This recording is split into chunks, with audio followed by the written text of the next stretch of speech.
Pessoal, mais vídeo no meu canal e hoje a gente vai ver as grandes navegações que ocorreram do século XV ao século XVI. Então a gente vai ver tudo aqui de uma forma bem fácil de se ver, né? Então vamos nessa! Primeiramente, as grandes navegações, também chamadas de expansão marítima europeia, foram um conjunto de viagens realizadas principalmente pelos portugueses e espanhóis entre os séculos XV e XVI. O objetivo era encontrar novas rotas comerciais e conquistar territórios e expandir o cristianismo e aumentar o poder dos reinos europeus. Esse período marcou a transição da Idade Média para a Idade Moderna. O contexto histórico em que essa época foi realizada foi no final da Idade Média. A Europa já estava passando por diversas transformações, entre elas o crescimento das cidades, a expansão do comércio e o fortalecimento das monarquias nacionais, e também o desenvolvimento da burguesia e o renascimento cultural e científico. Ao mesmo tempo que o comércio de especiarias ficou prejudicado após a tomada de Constantinopla pelos turcos otomanos em 1453, era necessário encontrar novos caminhos para chegar ao Oriente. Mas por que, pá? Porque os árabes haviam conquistado tudo que tinha para ir lá. Acabou. Eles pagavam, tinham que pagar para ir lá, tinha que falar um monte de coisa, tinha que fazer um monte de coisa. E os árabes era ruim mesmo. Não deixavam entrar se não for por interesse deles. Eles que tinham que permitir. Nessas buscas, os portugueses e espanhóis buscavam encontrar as chamadas especiarias. As especiarias eram produtos muito valiosos, como a pimenta, a canela, o cravo, a noz moscada e o gengibre. Também eram procurados a seda, o ouro, a prata, as pedras preciosas e a porcelana. Esses produtos vinham principalmente da Índia, China e das Ilhas das Especiarias. Entre as causas das grandes navegações eram econômicas, com o objetivo de buscar novas rotas, comprar especiarias diretamente e encontrar ouro e prata para aumentar os lucros do comércio. Mas também tinham as causas políticas, que era fortalecer o poder dos reis, expandir os territórios, competir com os outros reis. E também tinha causas religiosas, que eram espalhar o cristianismo e converter os povos de outros continentes. E também o científico, que era explorar o desconhecido, produzir novos mapas e ampliar o conhecimento geográfico.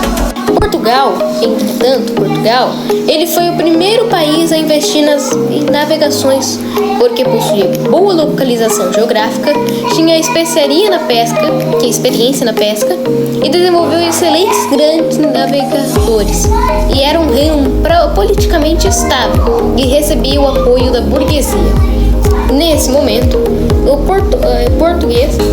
Portugal, segundo a tradição histórica, o infante Dom Henrique incentivou os estudos ligados à navegação.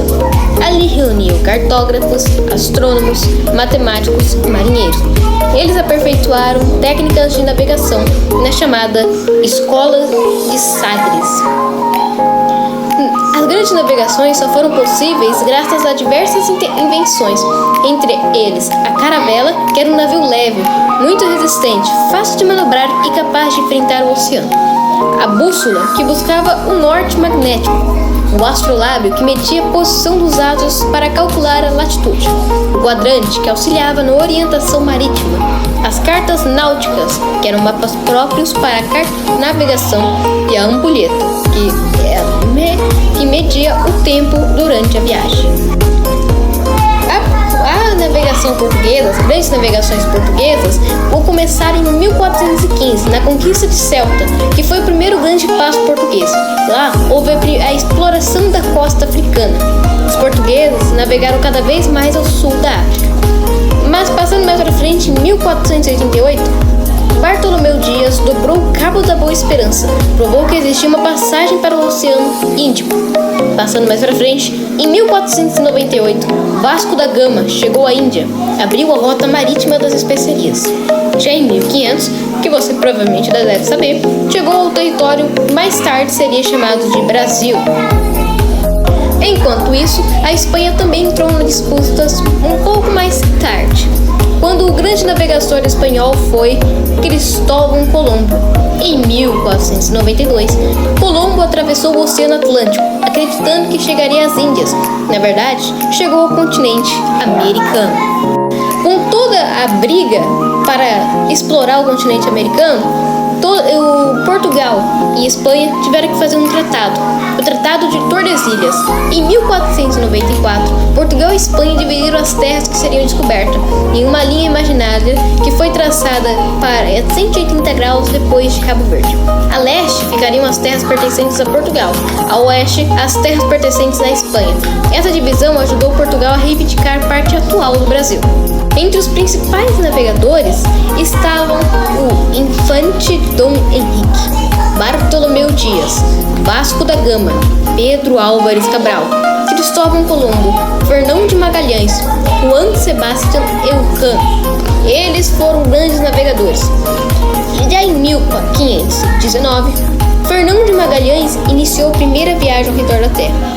Após sua morte nas Filipinas, Juan Sebastián Elcano concluiu a expedição em 1522. A viagem comprovou na prática que era possível circunnavegar o planeta.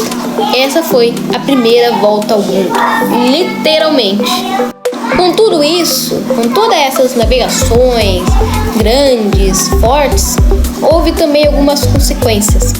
A expansão do comércio mundial, também houve o crescimento do capitalismo comercial e a entrada de grandes quantidades de ouro e prata na Europa, fazendo com que o eurocentrismo estivesse mais forte ainda. Também houve a formação de grandes impérios coloniais, como o Império Britânico e o futuro Império Espanhol, e também o fortalecimento das monarquias. E também houve a produção de mapas mais precisos, avanços na cartografia e o melhor crescimento dos oceanos. Também houve o contato entre diferentes povos, troca de alimentos, costumes e conhecimentos, que ficou conhecido como intercâmbio colombiano. E também houve algumas mudanças sociais, como a colonização das Américas e escravizações de milhões de africanos, conflito com os povos indígenas e disseminação de doenças que afetaram populações nativas. Também houve o chamado intercâmbio colombiano. Você sabia que Leonardo da Vinci nunca viu uma batata, nunca comeu batata, nunca comeu milho?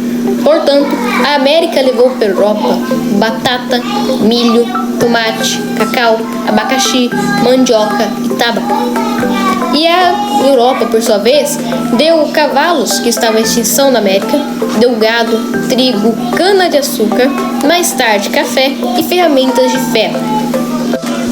As grandes navegações transformaram profundamente o mundo. Elas conectaram o continente de forma permanente, impulsionaram o comércio global e ampliaram os conhecimentos geográficos e inauguraram uma era de expansão colonial europeia. Ao mesmo tempo, tiveram impactos negativos, duradouros, como a exploração colonial, a escravização de africanos e a violência contra muitos povos, o que mais tarde seria resolvido por início da Revolução Industrial pelo Reino Unido, ou o Império Britânico, e depois seria resolvido em partes do planeta. Mas esse problema continua até hoje. Muitas pessoas ainda vivem em estado precário para trabalhar. Resumo, elas ocorreram entre os séculos XV e XVI, foram lideradas por Portugal e Espanha, buscaram novas rotas para o Oriente, utilizaram o avanço como caravela, bússola e o astrolábio, levaram a chegada dos europeus à América e a abertura da rota marítima para a Índia e marcaram o início da expansão marítima europeia, do colonialismo moderno e da intensificação do comércio mundial. Então, foi isso que você aprendeu hoje? Então estuda bastante pra você fincar isso daí na cabeça. Pode ler livro, ver meu vídeo, porque é bom demais da conta. Faz o que você quiser pra estudar, você que sabe, tá? Então agora, tchau, até o próximo vídeo. Tchau, porque é bom falar tchau. Então, tchau.